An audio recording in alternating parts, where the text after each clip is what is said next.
Olá, amigos! Vamos a mais uma aula de física. Eu sou o professor Douglas e hoje eu vou falar sobre algumas forças especiais, ok? Nós já tínhamos falado em algumas aulas passadas sobre a força peso, certo?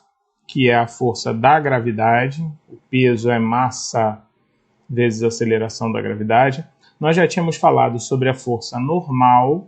Como o nome já diz, normal é aquela que é sempre perpendicular à superfície para fora dela. Então a gente representa pela letra N. A normal ela precisa de contato. Então ela é uma força que logicamente só vai existir quando o corpo estiver apoiado, ok? E nós temos a força de tração. A força de tração, também conhecida como força de tensão no fio, certo?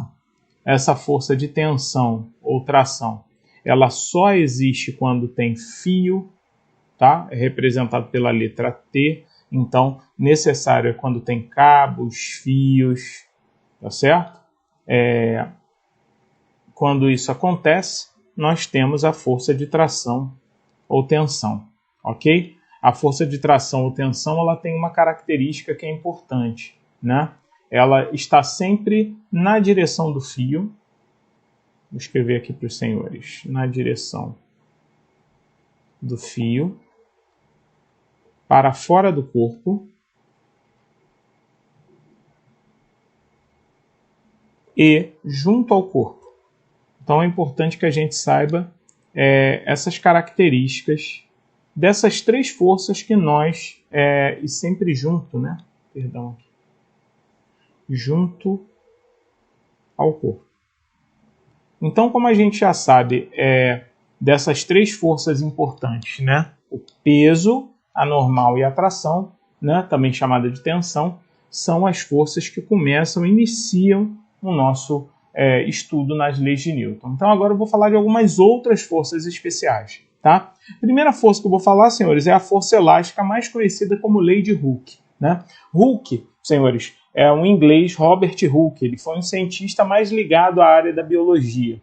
Então, na verdade, ele usou a célula de cortiça que é usado para fazer rolha, né? Aquelas rolhas de garrafa de vinho, né? Você repare que a cortiça ela é um material muito elástico, né? Você consegue comprimir ela muito, como você consegue esticar, inclusive fazer quadros de cortiça, né? Em que você usa taxinha para poder colocar recados, né? Então, no caso aqui, pessoal, a lei de Hooke, que é importante, diz o seguinte: imagine que você tenha uma parede, tá? Onde nessa parede existe um chão. E aí você coloca nesse chão, senhores, junto ao chão, uma mola enrolada, sem nenhuma deformação, ou seja, você não fez nenhuma força. Logicamente, a mola não vai ter sofrido nenhuma deformação. Eu chamei de F a força e X é o que nós chamamos de deformação, tá? Agora, imagine uma outra situação em que você pegue o quê? A mola e puxe ela com uma determinada força F, né? Imagina que essa força F aqui que eu estou puxando, senhores, vai causar na mola uma determinada deformação. Vou chamar essa deformação aqui, ó, de X, certo? E tem uma outra coisa importante. Imagine uma terceira situação, onde nós temos a mola agora sendo puxada, senhores, por uma força 2F, ou seja, a força com o dobro do valor da força lá de cima, 2F. Logicamente, essa mola deformará quanto? Senhores, se tudo correr bem, essa mola deforma 2x. Ah, Douglas, quer dizer então que se você puxar com uma força 3F, aparecerá uma deformação 3x, 4F, 4x e assim vai, né? Com a mola sempre o quê? Tendo a sua distensão proporcional a essa força, senhores, o que vai acontecer aqui é que aparecerá uma força elástica sempre tentando fazer a mola voltar para a posição de equilíbrio. Por isso a gente diz que a força elástica ela tem uma característica de restauração. E ela então é uma força restauradora, né? Ela tende a recuperar a posição inicial da mola, certo? E aí essa força elástica, como ela é feita pela mola, essa força F aqui é feita por mim, pelo Douglas, tá certo? Agora, a força elástica ela tende a fazer a mola voltar para a posição de quê? De equilíbrio. Então, em cada situação, a força elástica aqui será, no primeiro caso, ela será Fel. Vou chamá-la de Fel porque é a abreviatura de força elástica. No segundo caso, ela será 2 Fel. E se você puxasse com uma força 3F, 3 Fel, 4F, 4 Fel.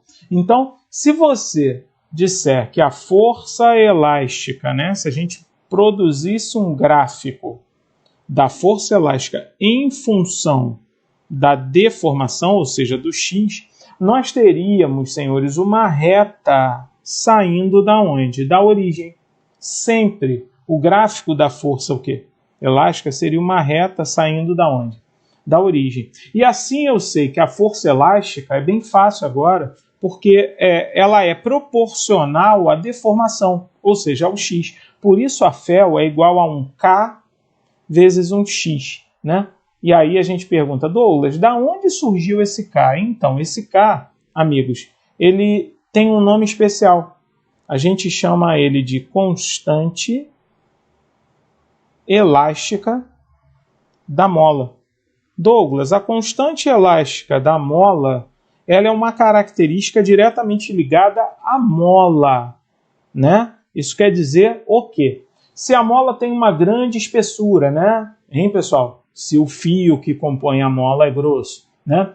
Se a mola é feita de um determinado material, tem materiais que são mais duros e materiais que são mais flexíveis, né? Então, existe um grau de dureza e um grau de flexibilidade nos materiais, né? A quantidade de voltas que a mola tem, né? Isso também é importante na composição dessa constante elástica da mola, né? Outra coisa que é importante, meus amigos, são as unidades de quê? De medida. A força ela é sempre medida em Newton, certo?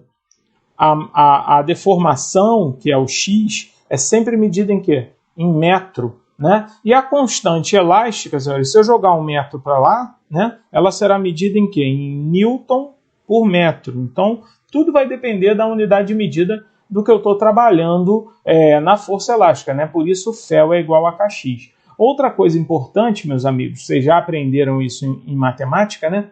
É que se esse ângulo aqui, né, formado entre a reta e o eixo da deformação, né, onde x eu esqueci de colocar aqui, é a deformação e Fel é a força o quê? Elástica, né? Deformação. Tá? E esse ângulo aqui, meus amigos, a gente chama de alfa.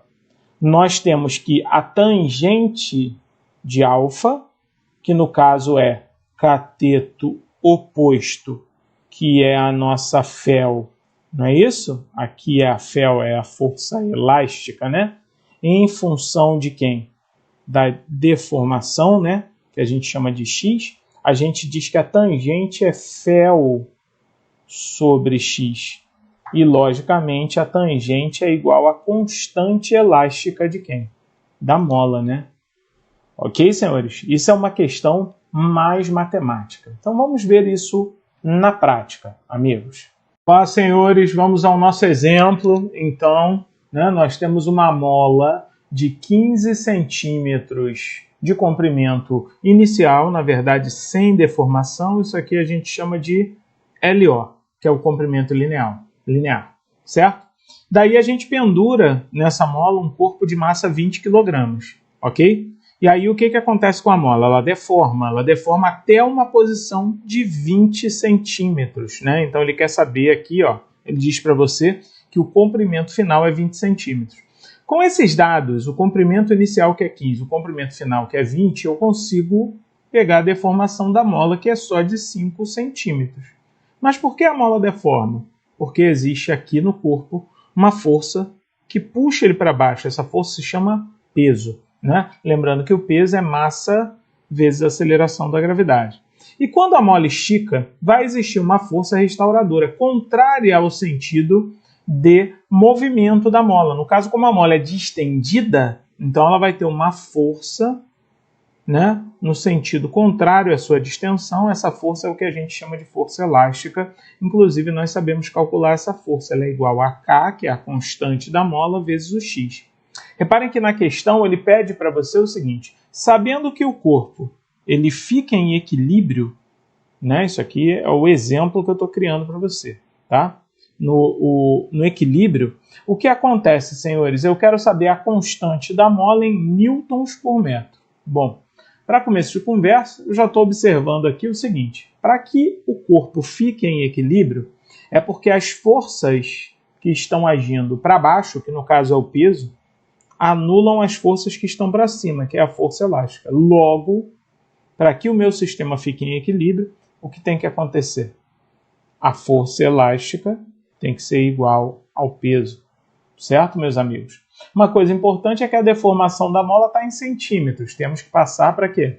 Para metro. Então a gente divide por 100. Centímetro divide por 100. Quanto dá isso? 0,05 metros. Essa é a nova deformação da mola, né, senhores? Só que em metros, né? E eu vou calcular a constante elástica da mola. Como? Assim, fácil. Como eu sei que Fel, que é a força elástica, é K vezes X, e como eu sei que peso é massa vezes aceleração da gravidade, amigos, basta a gente substituir ali os valores. Eu quero K, o X da mola é 0,05, a massa do corpo é 20 quilogramas, não é isso? E a gravidade vale 10, senhores. Daí o que a gente faz? Joga esse 0,05 dividindo, vai ficar assim, ó, 200 é igual a 0,05, ok? Podemos simplificar alguma coisa aí? Com certeza. O que a gente pode simplificar? Puxa aqui, ó, duas casas, eu acrescento aqui em cima 2 zerinhos, certo? Dá para simplificar mais alguma coisa aí, Douglas? Com certeza, o 5 com esse 20 aqui, ó, vai dar 4. Isso quer dizer que a constante elástica da mola, ela valerá 4.000 newtons por metro. E o que significa isso, Douglas? Significa o seguinte, que se você fizer uma força nessa mola de 4.000 newtons, tanto distendendo quanto comprimindo essa mola, ela vai deformar uma distância de quanto, senhores? 1 metro. Novamente, se você fizer uma força de 4.000 newtons na mola, tanto esticando quanto comprimindo, você vai ter uma deformação nessa mola, senhores, de 1 metro. Ok? Então, amigos, vamos falar sobre mais uma força especial. A número 2 é chamada força de atrito, também conhecida como FAT. A força de atrito, ou a FAT, né, que eu vou falar daqui para frente, é uma força que é sempre oposta à força capaz de movimentar o corpo. E geralmente oposta ao sentido do movimento. Mas, Douglas, quando a gente faz um corpo se movimentar, a gente não faz sempre uma força no sentido do movimento? Depende. Vamos supor que nós temos aqui, senhores, uma força fazendo com que esse corpo seja puxado para frente, ou seja, para a direita. Eu vou chamar essa força aqui de F. Certo? E essa seta aqui grande, né, em preto, é justamente o sentido do movimento. Daqui para frente, a gente já sabe que essa seta vai representar o sentido do movimento do corpo, ok? Outra coisa importante, quais são as forças que atuam nesse corpo? Nós temos a força de atrito, né, que vai estar, logicamente, oposta, no caso, a essa força, mas nós temos também o peso, que é vertical e para baixo, ou seja, sempre apontando para onde?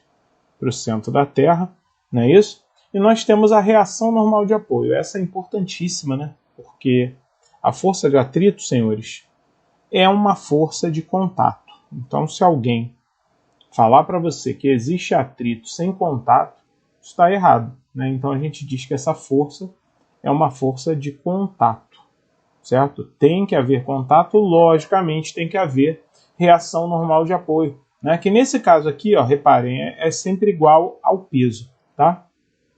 E a força de atrito, a FAT, ela é representada aqui entre as superfícies, bem próximo, no caso aqui da questão, ao solo. Por quê? Porque ela é uma força entre a superfície do corpo, senhores, e a superfície de quem? É do chão.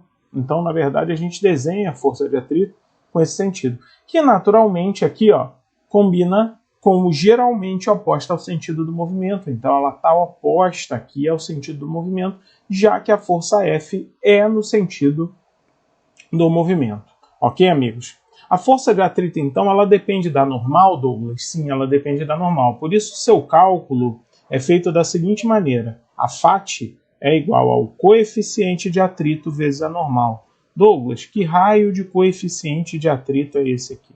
Então, senhores, cada superfície tem uma característica, né? Então, quando a gente diz que esse μ é o coeficiente de atrito, isso é uma característica entre as superfícies de contato, ok? Então, o coeficiente de atrito, tá? Ele é justamente uma característica dessas superfícies aqui. A gente vai falar um pouquinho sobre ele um pouco mais à frente.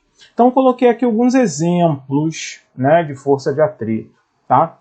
Como é que a gente vai fazer para representar esses exemplos aqui? Vamos, por exemplo, a uma pessoa andando, né, ou correndo, tanto faz. Existe uma força, lógico, que a pessoa tem que fazer para poder andar. Ela empurra o chão para trás, senhores.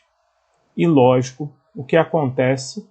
O chão empurra a pessoa para frente. O nome disso se chama ação e reação, né? Mas essa força muscular que é feita pela perna, né, da pessoa empurrando o chão para trás, a pessoa precisa manter os seus pés grudados ao chão. Então existe a força de atrito, senhores, que está aqui, ó. Nesse caso, reparem, oposta à força, que é sempre, né, oposta à força capaz de movimentar o corpo. Então, se você empurra o chão para trás com uma força, a força de atrito, nesse caso, está oposta a essa força. E, nesse caso, no sentido do movimento, e não geralmente oposta ao sentido do movimento. Reparem que esse é um caso atípico, né? Mais ou menos, né? Existem bastante casos em que você vai ter justamente isso. Um exemplo desse caso é quando você anda de bicicleta. Repare que na bicicleta você tem duas rodas. A roda da frente, que só gira, e a roda de trás, que é onde você pedala. Repara que quando você pedala, você empurra o pedal para trás. Logo, essa força na roda de trás é justamente oposta ao sentido do movimento, que é a força capaz de movimentar a bicicleta. É lógico que nessa roda, senhores, existe uma força de atrito dela com o chão, senão ela deslizaria no chão. E essa força de atrito, senhores, ela está exatamente para onde? No sentido do movimento. Na roda da frente, amigos, tem uma coisa interessante. Não existe nenhuma força, amigos, atuando para movimentar essa roda da frente. Logo, a força de atrito, amigos, nessa roda, reparem que eu vou dar um outro nome para ela. Eu vou chamá-la de fatilinha, que é diferente dessa fati aqui verde, certo? Ela é um pouco menor que essa fati verde, porque senão a bicicleta não andaria para frente. Você não teria uma força movimentando essa bicicleta. É interessante, né? Uma parte importante é você saber que aonde existe força, no caso, aonde se pedala o quê? A bicicleta, é como se fosse o motor da bicicleta, né? As suas pernas pedalassem para trás, fizesse essa força F, a força de atrito, que é a FAT, ela está oposta a essa força. E na roda, onde não existe força motora, ou seja, que vai movimentar a bicicleta, a FAT é oposta ao sentido do movimento. Certo? Então, isso seria uma regra importante. Um outro caso também importante é esse carrinho aqui, né? Esse carrinho aqui todo mundo conhece, que é o Fusca. Ele tem um motor atrás, por isso a sua tração ela é chamada traseira. Não é tração de força de fio, não, tá, gente? É justamente a força motora da roda. Nesse caso, a força motora da roda vai estar para onde, pessoal? Para trás, para fazer com que o carro ande para frente. Nesse caso, senhores, a força de atrito ela vai estar oposta a essa força. Então, é muito parecido com a bicicleta, né? As duas rodas de trás giram para trás para poder o carro andar para frente, né? E na roda da frente tem força motora? Não, porque na roda da frente não tem motor. Então, nesse caso, a força de atrito, meus amigos, ela está oposta ao sentido do movimento. Essa é a famosa fatilinha, né? Onde não há força motora, a fat é oposta ao movimento. E onde há força motora, senhores, que no caso é a F, a fat está oposta ao sentido dessa força, né? Já os carros com motores na frente têm tração dianteira. Então a gente diz que o motor, como fica na frente, nós produzimos tração dianteira. Isso não quer dizer que todos os carros que têm motores na frente têm tração dianteira. Há carros que têm motores na frente que produzem tração traseira porque existe um eixo diferencial. Mas isso a gente não vai falar agora porque a aula não é sobre mecânica de carro, né? Então, a gente tem aqui, no caso, a fat na roda da frente oposta ao sentido da força. Então, ela está aqui, ó, para frente. Ó. Olha a força de atrito. E na roda de trás, meus amigos, como não há força motora, a força de atrito estará oposta ao sentido de quem? Do movimento. Olha aqui, ó. Essa é a famosa fatilinha, né? Voltando de novo à nossa regra. Aonde tem força motora, fat oposta a essa força. Aonde não tem força, a fat é oposta ao sentido do movimento, sabendo que essas fats elas são diferentes. Já no motor, que é 4x4, vocês já devem ter ouvido falar, né? São os carros que têm força nas 4 rodas, você tem força para trás, olha aqui pessoal, nas 4 rodas. Né? Então você vai ter uma F aqui e uma F aqui, né? Justamente por conta do eixo diferencial que faz com que a roda de trás também gire em alguns momentos, né? Não em todos os momentos. Nesse caso, nós temos a força de atrito oposta justamente a essas forças. Esse carro, né, ele só é usado em locais onde você tem muita lama, né, onde você tem pedras, né, areia, justamente para o carro não atolar, né, para ele não fique parado. Né, e aí essas duas forças de atrito aqui, essas duas fates, vão produzir, logicamente, um atrito maior dos pneus com o chão, né, graças a esse coeficiente de atrito também, e o contato, que no caso é a força normal, né, que aqui no exemplo, no primeiro exemplo, é igual ao peso, vão produzir um atrito maior para tirar o carro dessa posição. Ok, amigos? Agora, meus amigos, vamos aos tipos de força de atrito. Nós temos duas forças de atrito. A força de atrito estático, que eu chamo de FAT-E, e a força de atrito cinético, que eu chamo de FAT-C. Como o nome já diz, força de atrito estático. Suponha que a gente tem um corpo e eu puxe ele, no caso aqui, com uma força F para a direita. Só existe essa força F atuando no corpo? Não.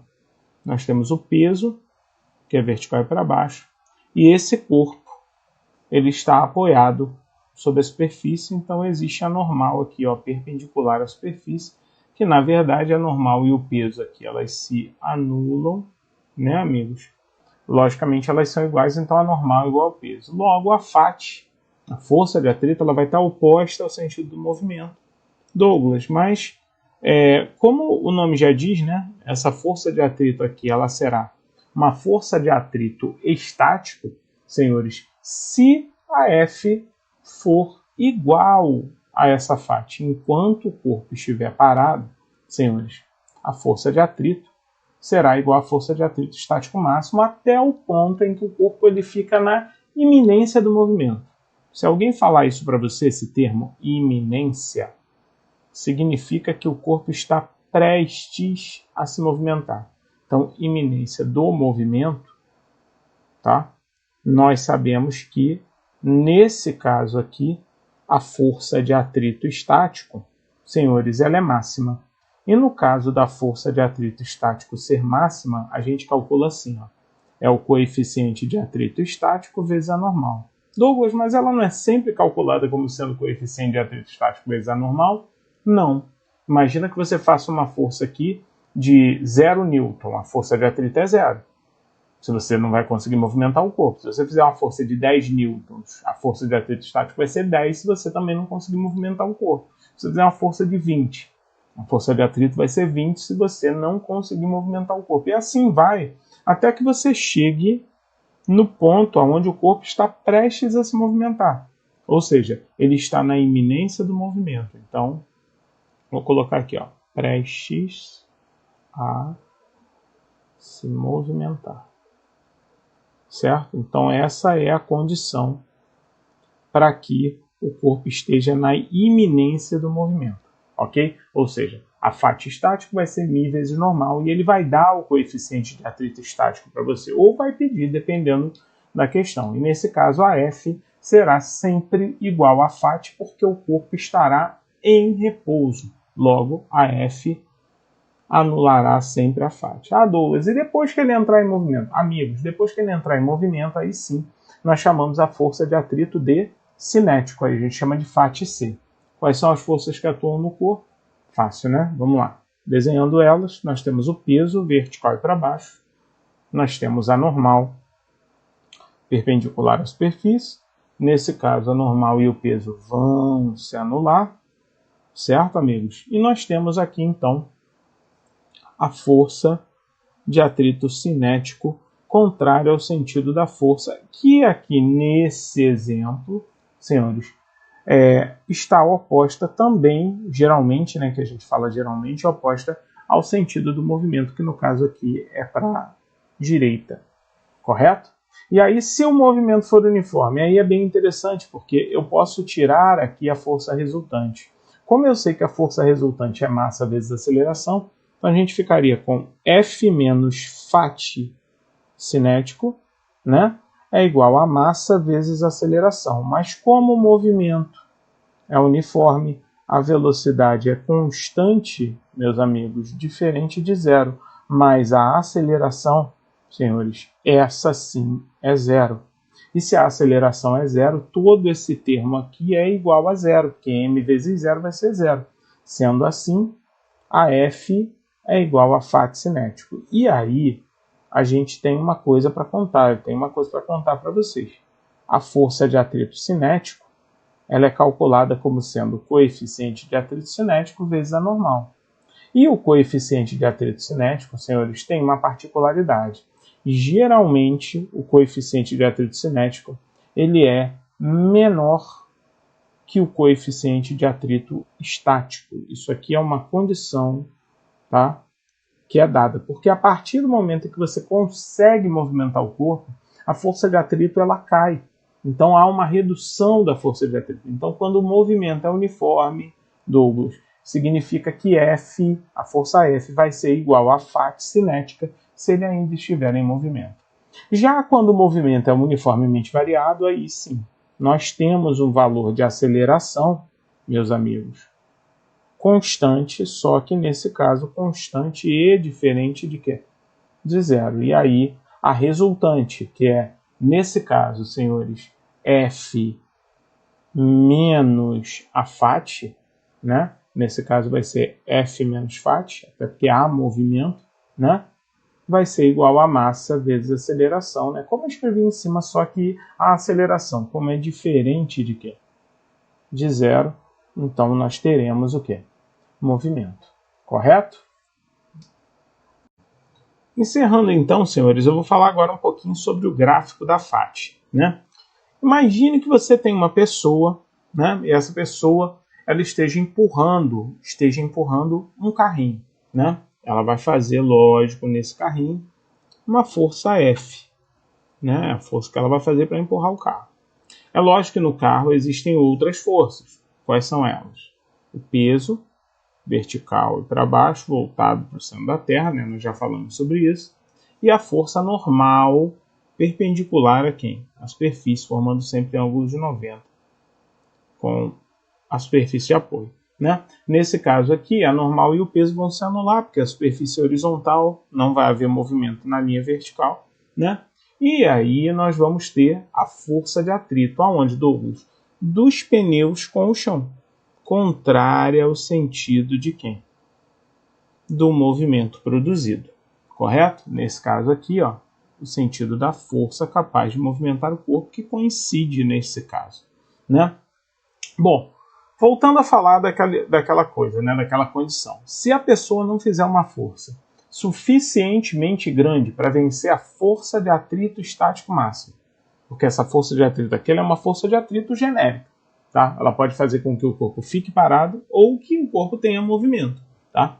No caso de manter o corpo parado, senhores, Esse gráfico da força de atrito será uma reta saindo da origem, e o que é uma coisa bem interessante.